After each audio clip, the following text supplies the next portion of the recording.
What's up, everybody? How you doing? Shane from Shane Hoffman Fitness. In the last video, we went over the first video in this Excuse Executor series, and that was push one. Today, we're going over the backside and doing pull one.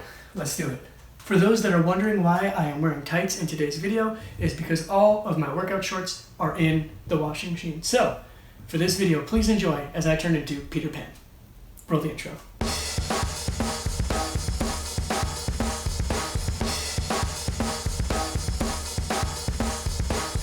Alright, so getting started for today. Last time was all about pushing movements and training the interior side of our body. Today, we're going over, give a quick flex, the posterior side of the body, and we're working on our back today. Guys, I know we might not have access to dumbbells or barbells or a cable machine, but it's important to train our back and get the posterior side of our body and train those muscles to prevent any postural imbalances from occurring. Okay, you can't keep pushing all the time. You're going to create rounded shoulders, upper cross syndrome, and a nice round shoulder here. Posture, we don't want that, okay? We want a nice posture, and we need to make sure we're training these muscles, okay? Just because we can't see them doesn't mean other people can't, right? So we got to make sure we're training them. So one thing I want to discuss here real quick is if you do have access to an at-home pull-up bar, okay, these things are like very inexpensive. I think you can get them for like $20, $30, $40, something like that at like Walmart.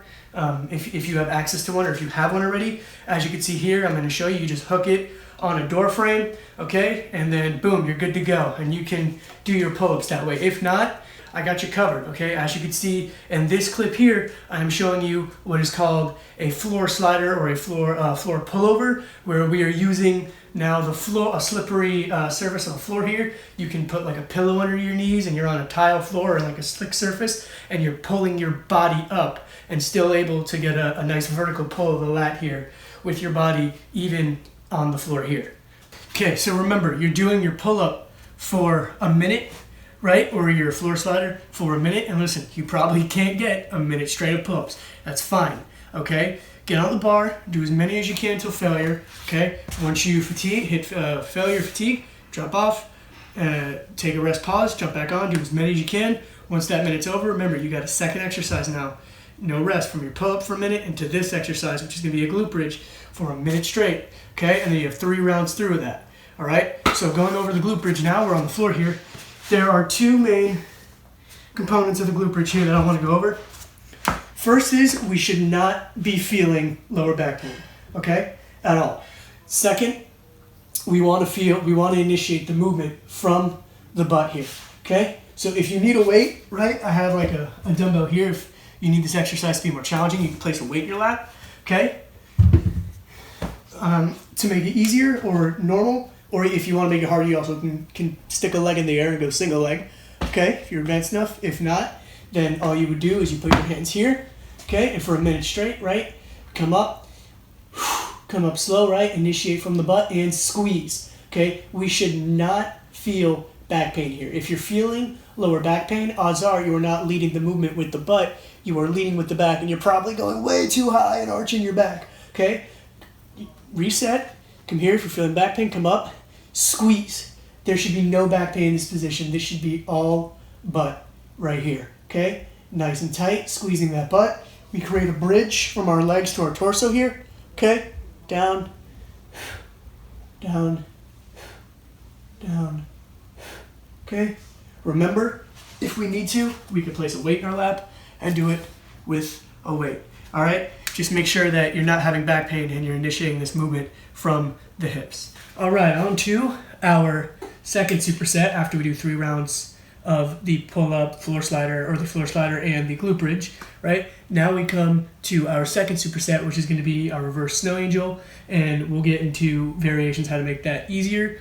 And we have our single leg or staggered leg deadlift, okay? So this is more of a corrective exercise that is supposed to hit the smaller muscles of our back, like the stabilizers and the lower trapezius and the rhomboids and the posterior rotator cuff. Okay, all these little muscles that don't necessarily get attention, now we're giving them attention. Okay, so this exercise is pretty damn challenging and pretty hard to do for a minute. So I'm going to show you guys a couple easier ways we can do them if you're having trouble. So the first thing we want to do is we want to hover the nose above the floor. Okay, get our arms back here, palms facing up, and now we are going to lift Okay, roll the shoulder blade down, lift, come forward, lift the legs. Keep the shoulder blade pointed downward, okay? We don't want this. We don't want to shrug the traps up like this. Keep the shoulder blade pointed downward. Come back, reset. Lift the legs if you want. Keep those shoulder blades pointed down and back, okay? If it's too hard, you can simply drop the legs, or if even this is too hard for you, right, and you feel like you're on fire, then what you can do is simply put your palms on the floor, okay, hover the nose, lift the legs if you want. If it's not too hard, turn the thumbs up, and you should feel the shoulder blade here, okay? You should feel shoulder blade squeezing. Lift the arms and back down. Remember, don't lift the legs if it's too hard. The arms back down, and you should feel all shoulder blade here. Remember, keeping that shoulder blade constantly point to the floor. We're not doing this, okay? Don't shrug. We don't want to shrug. Hover the nose, just like this, if that's too hard. All right, guys. So right after a minute of your reverse snow angel variation, remember, now it's time for the lower portion, okay? So what we're doing here is now we are going to be doing our single leg deadlift, okay? So if you're familiar with the deadlift, the deadlift is a hinge pattern movement where we are simply trying to keep our chest neutral, right? Forward gaze up, sticking our hips back, right? Just as if there was a bar here, I would stick my hips back, okay? Due to the flexibility of my hamstrings, or if anyone has tight hamstrings, you would drop down the bar, bring it up, deadlift, right? So for a single leg deadlift, same concept, only now you place all the weight in this midfoot here, right? You're in a balanced position, okay? Stick your hips back, floor, up. Get as far down as you can, okay? Due to flexibility, due to some hamstring tightness, you might have to bend the knee a little bit. Just try and keep a nice hinge, get as low as you can, come up, squeeze the butt, okay? So if that's too hard for you, you can't balance or what have you, simply stick this back leg back, you're on your toe, okay? Now you're in a staggered leg position, same principles apply. You're still hinging, okay? So you're still trying to keep a neutral spine, chest forward, gaze forward, stick the hips back, okay? You'll probably feel a nice stretch here in the back of your hamstring. It's fine. Come up, squeeze the butt. Hinge back, come up, squeeze the butt. You would switch sides, obviously. Come up, squeeze, okay?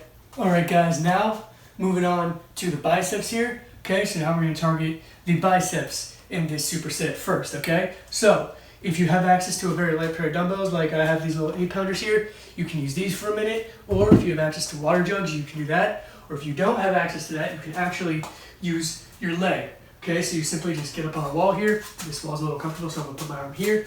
And now you just hinge forward, okay? So we put our body in this position by shifting our hips back, because from this position, we really can't get curl our leg all the way up, not that flexible, right? But from this position here, now we can get the leg a little bit higher, okay? And if you want to make this harder, you just add more pressure with the leg, especially on the way down. Add some more pressure, stress that negative or eccentric contraction, and come back up, okay, as far as you can.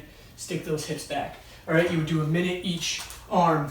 So I would do a minute that side, and then you would do a minute this side, okay? So that's basically 2 minutes of bicep work technically, but it's a minute each arm, okay? And then we hop to the floor for the exercise right after. All right, guys, and the final exercise here is just simply a lower Superman. So instead of lifting the arms now, we just hover the nose, lift the legs.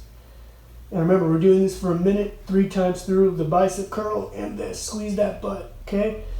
You shouldn't be having back pain. If you're having back pain, odds are is you're once again arching that back. Remember, lift up, squeeze the butt, and down, okay? All right, guys, good job. All right, guys, that's going to wrap it up for today. Thank you so much for tuning in. I will, of course, leave the program in the description below. If you want to check out the write-up of it, it's completely free. Take advantage of it. If not, that's why I'm creating these videos, is for you guys, so you have them, you have something to do. We'll have more home workouts coming your way. Thank you guys for tuning in again. Remember, stay safe, don't neglect your health, and train your back. I'll see you guys in the next one. Push 2, coming up next time.